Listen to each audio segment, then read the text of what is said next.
Hi guys, দেখো আজকে আমি আমার বাবার বাড়িতে এসেছি। বাবার বাড়িতে সরস্বতী পুজোয় রান্না হয় এবং আমাদের এখানে পাশে একটা মেলা হয়, ওর জন্য আমরা এসেছি। এই যে আজকে রান্নার এই যে বাঁধাকপি হচ্ছে দুপুরে খাওয়ার জন্য। সব রান্না এখনো কমপ্লিট হয়নি। এই যে বাঁধাকপি হচ্ছে,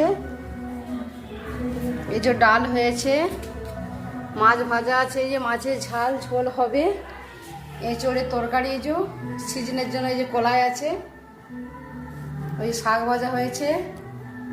এইটা যে মাছ যে তেল দিয়ে ছেঁচড়া মতো হয় না, ছেঁচড়া হবে এটা।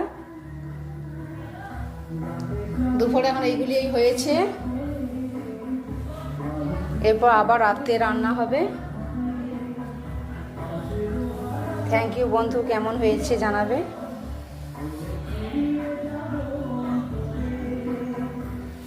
দুপুরে এই হলো, এগুলো এই তোমাদের সাথে এগুলো শেয়ার করলাম। আবার যখন হবে সেগুলো দেখাবো। বাঁধাকপি হচ্ছে, এবার ভাত লাস্টে করা হয়, ভাতটা এবার হবে।